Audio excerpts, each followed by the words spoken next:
Alrighty, so what I did was, for the babies that have finished testing, I did print off their student assessment overview. I remember we did the parent letter before, but I like this version better. Actually, Ms. Shelton shared this version with me. Okay, The great. difference between this one is that it groups the questions by topic, like all of them is like multiple choice, an open-ended response, and how they did on each one. Oh, okay. Yeah. made 90% on No, open-ended they did response. good. And then it breaks it down by teak, and there's only 3 colors. Mm-hmm. You get green, red, or yellow. Yellow for approaches, red for below. Mm-hmm. Okay. Meets, approaches, and masters. Yeah. Ah, gotcha. Approaches. It's actually, meets, approaches, masters, and did not meet. And then there's a lighter green. It's a lighter green. I'm sorry. There's a lighter green in here somewhere. Here it is. So there's 4 colors: red, dark green, light green, and yellow. And you can give these to the babies. They're in alphabetical order, so they have to be divided out by cohort. Yeah. But that works. oh, this still looks good.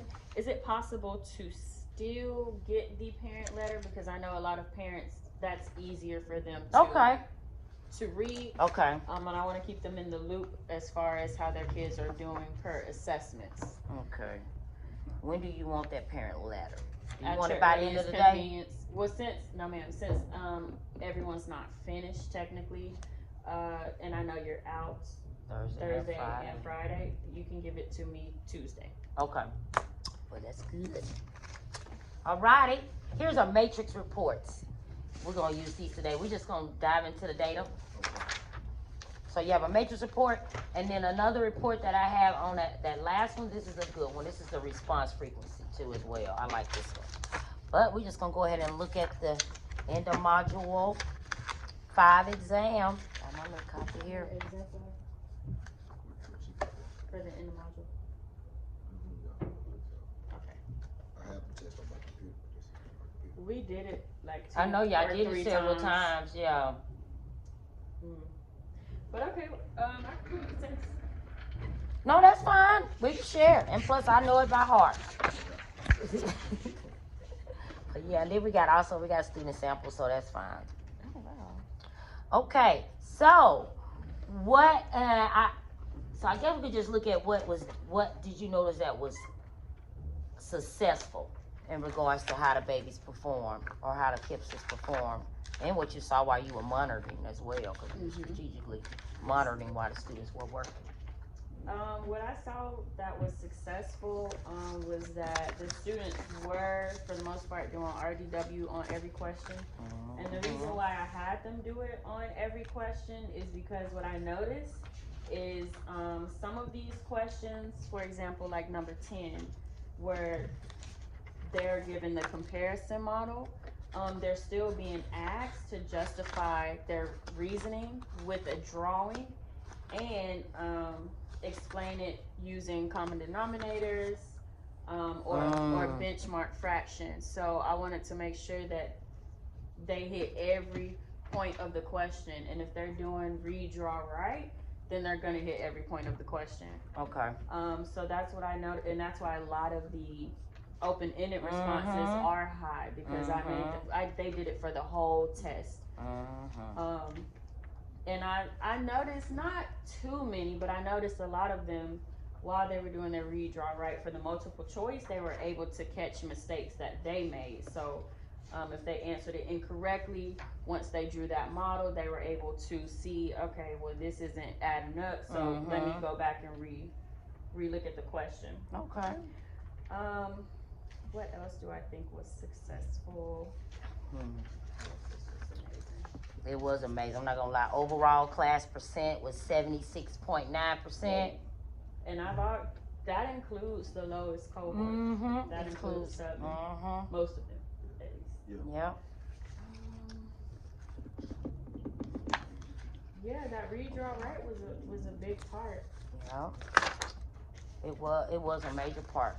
And then plus they had 5 open-ended. 5 open-ended, but they did well on it. Another thing that I noticed, so there were a total of 7 teaks tested on this in the module. assessment. Out of the 7, 5 of them had over 75% correct responses. That's good. It's real good. Pat yourself on the back. You did a magnificent job. Yeah. That's great. So I know, and it was fractions. So I know at first we were a little apprehensive about fractions because that's like a little fuzzy area for some of us. But overall, they did an exceptional job. The green is just everywhere.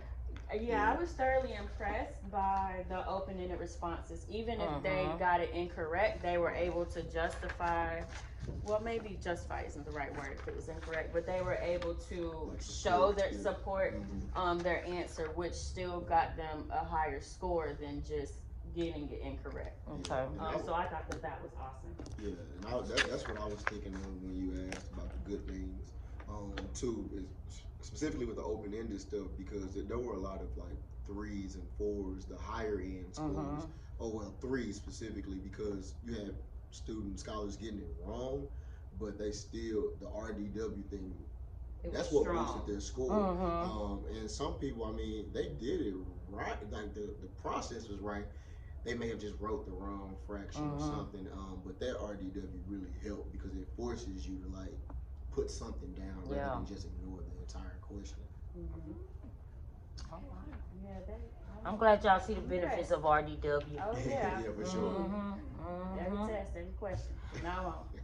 Well, for time's sake, what I'm gonna do is we're gonna just dive into one question so we can look at what's the difference between high, medium, and low with student performance on a question. So on this document here, these are the questions and they're grouped by standards. So I like this document because if you look at the very first bar graph, that first bar means that's the lowest standard. So it's 4.3C. However, 4.3C is a supporting standard. I know we need to make sure that babies are mastering that supporting standard, but we can also hit supporting standards in other ways. So then I looked at what's the next standard, but readiness that they didn't perform well on. And that was 4.3E. Okay. Granted, 4.3E was at 69%, but there's one of the questions that they did not perform well on for 4.3E. That question, yes, so here is where the matrix comes in. Because when you look at the matrix, I also have it grouped by T. Okay.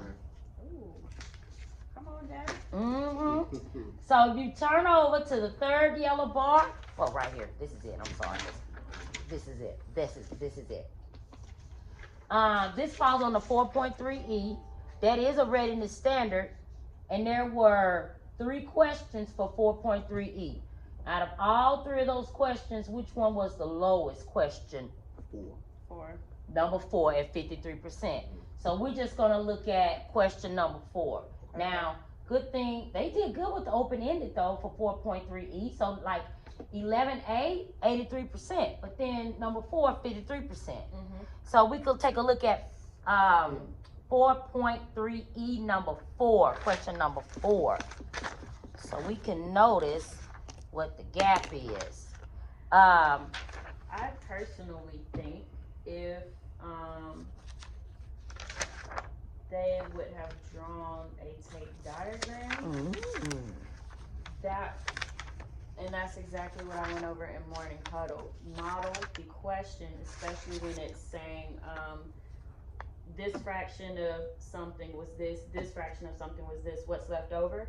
Because when you look at the answer choices, if they would have drawn a tape diagram to see what was left over, there's only one answer that's correct. There's not even a distractor. So 2/7 would have been the leftover piece in the tape diagram. Okay. And Carlos is my high, but I don't even see it. A tape diagram for him. His. Did any other kids It's have a compared to tape? this person who got it right, and she has a tape diagram. Oh. Yeah. Now, granted, he did get it right, but I think to Ms. Clay's point, this leaves a lot of room for error. Where like you have to compute this, whereas with a tape diagram, you're just looking It's at visual. it. It's visual. It's there in front of your face. You can see. Oh, it's still 2/7. And does she have it labeled? Yep, she has it Blueberry, labeled. This part is blueberry. This part is regular. So whatever's left over was chocolate chip. Okay. And I think I saw this a lot for this question specifically, but I feel like this answer would have just popped right out had it been modeled using a tape diagram. Carlos is the high kipster. What about this baby? Angelus is high too. Okay, that's high. What in the medium? What about the medium and the low kipster? Look, Jalen Andrews is low. Let's see. Well, Jalen Andrews didn't show any work, but he also shows 5/7, which he just went and added 4/7 plus 1/7. So he might have misunderstood the question. What the question was asking. Cause he did 5/7, so he added blueberry plus chocolate chip. Right. And he probably also did the same thing on the back. He did something similar on the back. Yeah.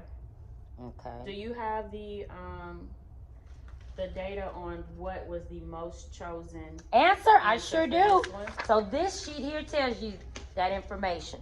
So we're looking at question number 4. It's on the back at the very top. So the answer that was mostly chosen was J, the correct answer. J. The second one was F. F. The one that 16. we're looking at for the low. Yep, F, because they added 4/7 and 1/7. That may just be a case of not knowing what the question is asking or Not annotating the question. not annotating the question. Now, when I look at my work, I added 4/7 plus 1/7 equals 5/7 but that was only one step. Multi-step, yep. So it's a multi-step That's problem. So we gotta see. Okay. So just based off of that, what would you all say is the gap for the kipsters who are medium and low overall? If you had to just pinpoint 2 key academic gaps that you notice, what would they be? I would say they're only answering part of the question, because it is multi-step. So you do have to add 4/7 plus 1/7 to see how much were not chocolate chips. To see how much was left over. So that's the first thing that they're doing, and they're stopping right there. Okay. So they're not completing each step. Okay. Yeah, and I think another gap is simply the annotations. I mean, when you look at these two tests compared to this page is completely blank, and I'm pretty sure that's consistent throughout the test. And so it's difficult when you don't know what the question is asking. But half that battle is, annotating. Yeah. And that goes back to the redraw write strategy overall, which is the main topic or main idea at the beginning. Okay then. 9:15. So what are we gonna do now? The thing about it is that it's such a small amount of students who didn't perform well. How do y'all plan on reteaching or addressing the gaps that y'all noticed? Strong model. Me modeling very strongly during the application problems, RDW, especially for the multi-step problems, and that's something I pointed out yesterday with them. I noticed that a lot of you are stopping at the first step, so let's go through and see what the question's asking us, what information we already have, what we need to know, just that a strong annotation, and making sure if there are steps for some students, they need to write out those steps first. I have to figure out how many of the waffles were blueberry and chocolate chip. Then I need to figure out what fraction did not have blueberries or chocolate chip. So even making a checklist if they need to, because I saw that on someone's test that they made a checklist. Really? Oh no, Caden Shoto had a CFS. Yeah. He had CFS on his test. I think he still got it wrong, but he had CFS, and I was impressed. On one. Yeah, I'm impressed too. I would use that as a show call. That is awesome, right? So he basically had a CFS for his question. Yep, for the open-ended response. I thought that was awesome. He's a commentator. Yeah, I'm gonna find him. I think another thing is just being able to identify those low scholars and being intentional with like the extra support. Understanding the gap between them and the medium to high students, and then also kind of getting them to the point where energizing them to the point where they want to model these multi-step problems.